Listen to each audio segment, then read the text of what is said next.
जय हिंद। आप सभी का स्वागत है मेरे इस YouTube चैनल हिस्ट्री मेकिंग पर। मैं यश आलम। उम्मीद करते हैं आप सभी लोग अच्छे होंगे। आज मैं आप लोगों को 8th क्लास की हिस्ट्री पढ़ाने जा रहा हूँ। चैप्टर होगा civilising the native educating the nation. देश की जनता को सभ्य बनाना और राष्ट्र को शिक्षित करना। देसी जनता को सभ्य बनाना और राष्ट्र को शिक्षित करना, ये हम लोग का आज का टॉपिक है जिसमें हम लोग बात करेंगे। ठीक है, तो चलिए स्टार्ट करते हैं टॉपिक को। In the earlier chapter you have seen how the British rule affected rajas and nawabs and peasants and trebles. British rule ने किस तरह से अपनी हुकूमत के माध्यम से राजाओं को, नवाब को, किसानों को, आदिवासियों को प्रभावित किया था। ठीक है, in this chapter we will try and understand what implication it had for the lifes of the students. छात्रों के जीवन पर कैसा प्रभाव पड़ा, इसको भी हम लोग देखेंगे। For the British in India wanted not only the territorial conquest and control over revenue. British न केवल भारत के किसी क्षेत्र पे नियंत्रण करना चाह रहा था, बल्कि वह जहां जहां से रेवेन्यू आ रहा था उन सब को अपने नियंत्रण में रखना चाह रहा था। They also fail that they had a culture mission. उनको इस बात का भी आभास था कि हमारा एक सांस्कृतिक मिशन भी है। They had to civilise the native, change their custom and values. वह चाहते थे कि भारतीयों को किस तरह से सिविलाइज किया जाए और सिविलाइज करके उनके रीति रिवाजों को, उनके मूल्यों को परिवर्तन किया जाए। ठीक है, what changes were to be introduce, किस तरह के परिवर्तन किए गए। How were Indians to be educated, civilise and made into what the British believed were good subject. भारतीयों को कैसे शिक्षित किया जाए, सिविलाइज किया जाए, इन सब चीज़ों में जिसमें ब्रिटिश बिलीव करते थे, विश्वास करते थे। ठीक है, the British would find no simple answer to this question. इन ब्रिटिश के लिए इन सभी सवालों का जवाब ढूंढना इतना आसान नहीं था। They continue to be debated for many decades. वे लगातार काफ़ी लंबे समय तक इन सभी सवालों पर, इन सभी मुद्दों पर बहस करते रहे। ठीक है, डिबेट करते रहे, वार्तालाप करते रहे। एक टॉपिक है, इसमें टर्म है लिंग्विस्टिक। ठीक है, someone who knows and study several language. ठीक है, ऐसा व्यक्ति जो कई भाषाओं का जानकार और विद्यार्थी होता है, मतलब जो बहुत सारी भाषाओं को जानता है, ठीक ना, उसके बारे में जानकारी रखता है, उसी को हम लिंग्विस्टिक कहते हैं, भाषाविद कहते हैं। ठीक है, हिंदी में। और आप लोगों से रिक्वेस्ट है कि हमारे चैनल पे जो नए हैं हमारे चैनल को सब्सक्राइब कर दें, वीडियो को लाइक भी करें, बेल आइकन को भी दबा दें।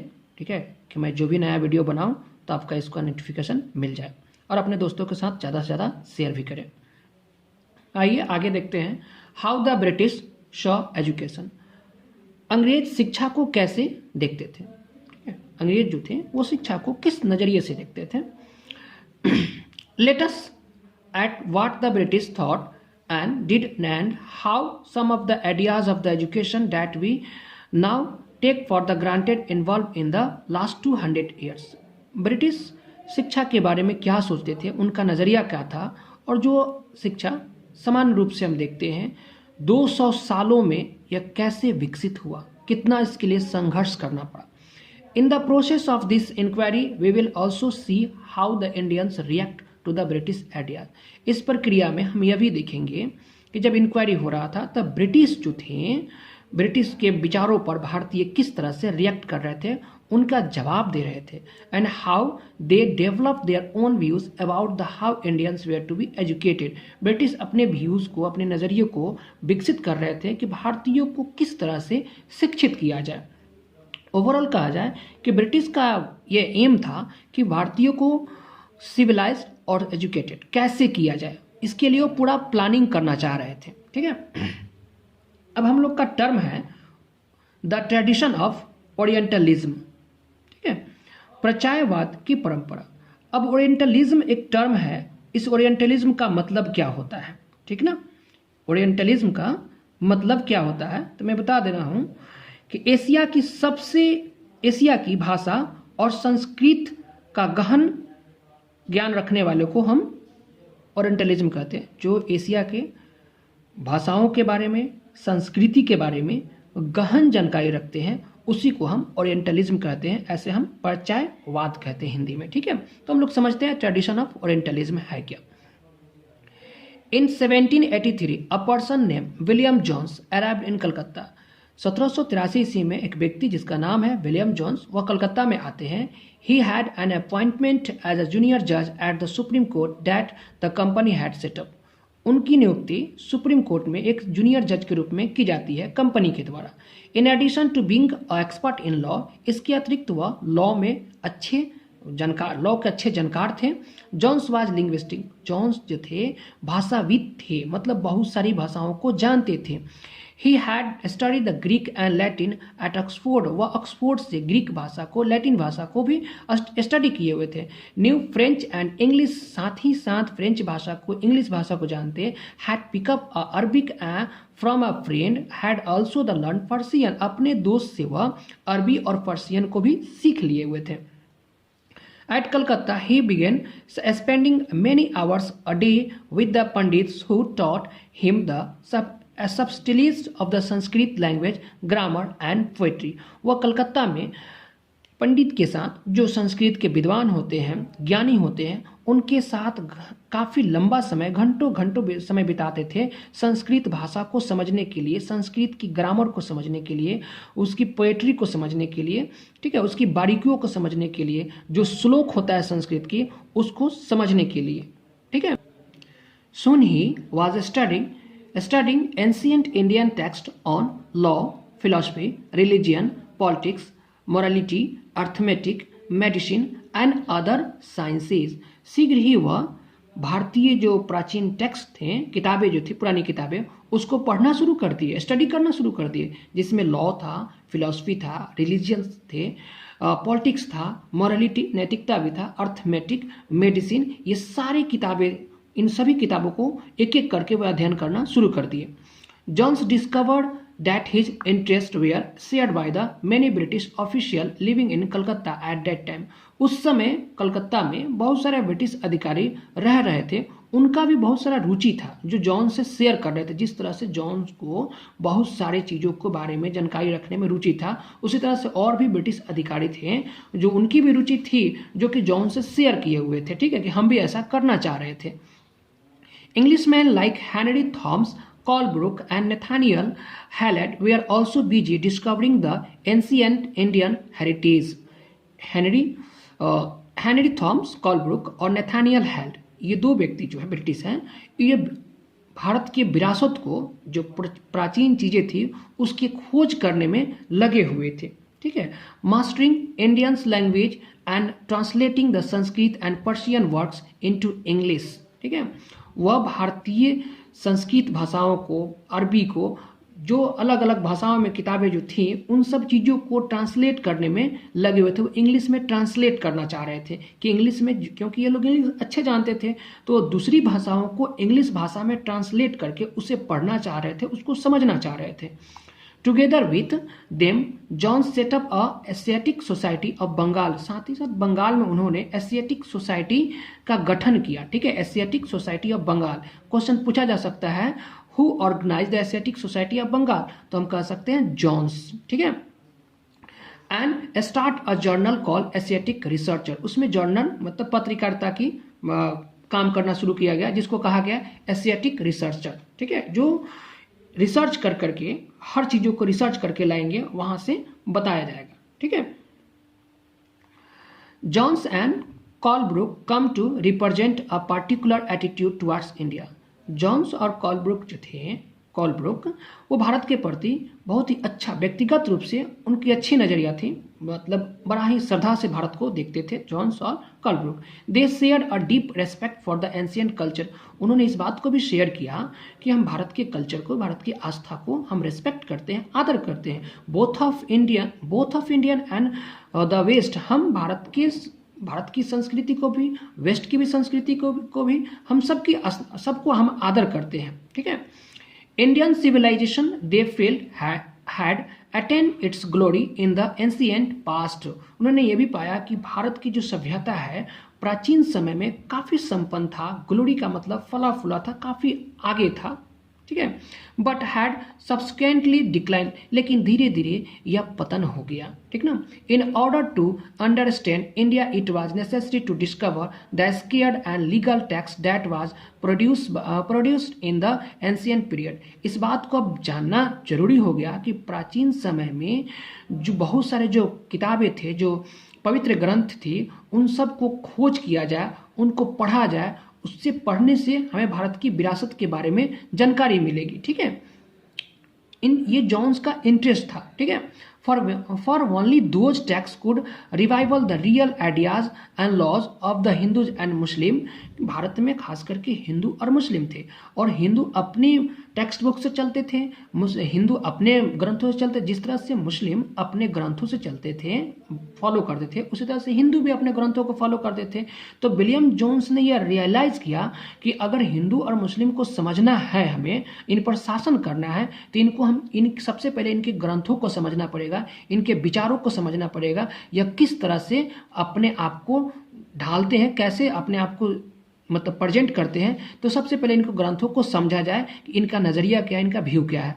And only a new study of this text could from the basis of the future development in India. इससे खोज करने से क्या होगा कि एक तो हमें जानकारी मिलेगी ही, और भारत का जो फ्यूचर है, मतलब जॉन्स का ये ख्याल है, विचार है कि हम इसकी खोज कर रहे हैं, इन किताबों को पढ़ रहे हैं, हम ट्रांसलेट भी कर रहे हैं, ठीक है। साथ ही साथ भारत की जो विरासत जो खोई हुई है वो तो मिल ही जाएगा, और इससे भारत को डेवलप होने में काफ़ी ज़्यादा मदद मिलेगा, कि इससे भारत आगे डेवलप हो सकता है अपनी कल्चर के मामले में, ठीक है। So Jones and Colebrooke went about the discovering ancient texts, understanding their meaning and translating them and marking their finding known to the others। इस तरह से जॉन्स और कॉलब्रुक लगातार भारतीय प्राचीन किताबों को खोज करने में, उनको समझने में, उनके अर्थ को समझने में लगे हुए थे। उस समझने के अर्थ को समझने के बाद उसे ट्रांसलेटिंग करते थे, ठीक है। मार्क पॉइंट आउट करते थे, कहाँ कहाँ पे किन किन बिंदुओं को दर्शाना है। उन सब चीज़ों को बारीकी से वो ट्रांसलेट कर रहे थे, एक रूप से दूसरे रूप में, ठीक है। कोई हिंदी में है, कोई अगर संस्कृत में है तो उसको इंग्लिश में ट्रांस करते, अरबी में है तो उसको इंग्लिश में ट्रांस करते, ठीक है, कि अच्छे से समझ सके उन चीज़ों को।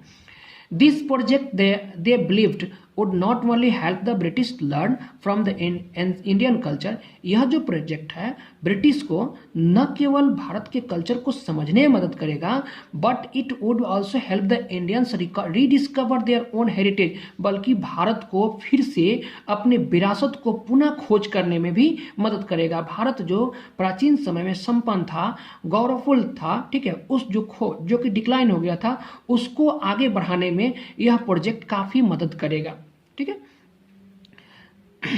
And understand the lost glories of their past. जो पिछले समय में भारत ने अपनी काफी संपन्न था, जो खो चुका है, ठीक है, उसको रीडिस्कवर किया जा सकता है। In this process the British would become the guardian of Indian culture as well as its master. इस प्रक्रिया में ब्रिटिश एक दोहरी भूमिका निभा रहे थे, भारत के गार्जियन के रूप में भी थे। भारत गार्जियन कहने का मतलब कि भारत का जो कल्चर था, उस कल्चर को वो खोज कर रहे थे एज अ गार्जियन के रूप में, and as well its master, और भारत के मालिक भी थे, क्योंकि हम पे वो शासन कर रहे थे, ठीक है। तो दो भूमिका थी इनकी, एक गार्जियन के रूप में, एक मास्टर के रूप में, ठीक है। इन्फ्लुएंस्ड बाय सच आइडियाज, इस तरह के विचारों को काफी प्रभावित हुआ। Many company official argued that the British ought to promote the Indian rather the western learning. Company ने क्या किया कि many company official argued that the British ought to promote the Indian rather the western learning, कि भारतीय जो culture है उसको promote किया जाए, वेस्टर्न लर्निंग जो प्राचीन सभ्यता है उसको भी, और जो भारतीय कल्चर है उसको भी आगे बढ़ाया जाए। They had the institution should be set up to encourage the study of the ancient Indian text and teach the Sanskrit and Persian literature and poetry. इन चीज़ों को, संस्कृत को, पर्शियन को, ये सारे लिटरेचर जो थे, पोइट्री थे, इसके समझने के लिए इन्होंने, ब्रिटिश ने इंस्टीट्यूशन मान संस्था का स्थापना किया इन लोगों की। उस संस्था को सेटअप किया जाए जिस संस्था के माध्यम से लोगों को पढ़ने के लिए इनकरेज किया जाएगा, ठीक है, संस्कृत को, पर्शियन को, अरबी को, पोइट्री को, ये सब को पढ़कर समझा जाएगा, इनकरेज किया जाएगा। The official also thought that the Hindus and Muslims ought to be taught what they were already familiar with and what they had value the treasures। British ये भी समझना चाहते थे कि हिंदू और मुस्लिम किस तरह से आपस में रहते थे, कैसे उनका एक परिवार की तरह कैसे रहते थे, उनका ट्रीजर क्या था, खजाना, उनका वैल्यू क्या था, ठीक है, उसको समझना चाहते थे। Not the subject that were alien to them, ये सब्जेक्ट नहीं था कि वो किस तरह से मिले हुए, वो यह जानना चाहते थे कि ये लोग कैसे एक परिवार की तरह रह रहे हैं। Only then their believe could the British hope to win a place in the hearts of the natives. British यह समझते थे कि हम किसी भी प्लेस को उसी समय जीत सकते हैं जिस समय हम भारतीयों को, जब तक उनके दिलों में नहीं बसेंगे, उनको जब खुश नहीं करेंगे, तब तक हम किसी प्लेस को नहीं जीत सकते हैं। Only then could the alliance rulers expect to be respected by the their subject. बोल रहा है कि हम अगर भारतीयों को, उनको रेस्पेक्ट करते हैं, उनको हम सहयोग करते हैं, तो हम इस जगह को जीत सकते हैं, ठीक है।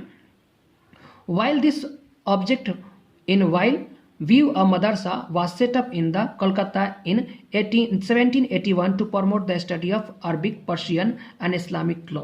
इस नज़रिए को ध्यान में रखते हुए कलकत्ता में 1871 में मदरसा का सेटअप किया गया, मतलब मदरसा का ओपनिंग की जाती है वारेन हेस्टिंग्स के रिकमेंडेशन पे। इस मदरसे को जब सेटिंग की जाती है तो वारेन हेस्टिंग्स रिकमेंडेड करता है, ठीक ना, कि एक मदरसा सेटअप किया जिसमें अरबी, पर्शियन, इस्लामिक लॉ की शिक्षा दी जाएगी, ठीक है। कब क्वेश्चन पूछ सकता है, मदरसे की स्थापना कलकत्ता में कब किया गया था, तो 1871 में, ठीक है। उसमें किन चीज़ों की शिक्षा दी जाएगी, अरबी, पर्शियन और इस्लामिक लॉ, ठीक है, जिससे इस्लाम चलता है। And the Hindus college were establishment in Banaras in 1791। ठीक उसी तरह से हिंदुओं के लिए भी बनारस में 1791 में हिंदू कॉलेज की स्थापना की गई, to encourage the study of the ancient Sanskrit text that would be useful for the administration of the country. कि संस्कृत भाषा को समझने के लिए, कि जो प्राचीन समय में संस्कृत भाषा का बोलबाला था और उसी से प्रशासन को चलाया जा रहा था, देश को चलाया जा रहा था, ठीक है। Not all official share this views. जितने भी ऑफिशियल जो थे अपने व्यूज, मतलब नज़रिए को शेयर नहीं करते। Many were very strong in their criticise of the orientalism. बहुत सारे उसमें उन अधिकारियों में क्या था ना, कि बहुत सारे उस बात को शेयर कर रहे थे, प्रमोट कर रहे थे, लेकिन बहुत सारे अधिकारी जो थे ओरिएंटलिज्म के, ओरिएंटलिस्ट के खिलाफ भी थे, उनकी क्रिटिसाइज कर रहे थे, ठीक है। तो उम्मीद करता हूँ कि आप लोग को ये हमारा लेक्चर समझ में आया होगा, ठीक है। और नेक्स्ट क्लास इसके बाद में फिर आप लोगों को अगला मेरा जो टॉपिक होगा इसके बाद में वीडियो में दूंगा, ठीक है। तब तक के लिए जय हिंद।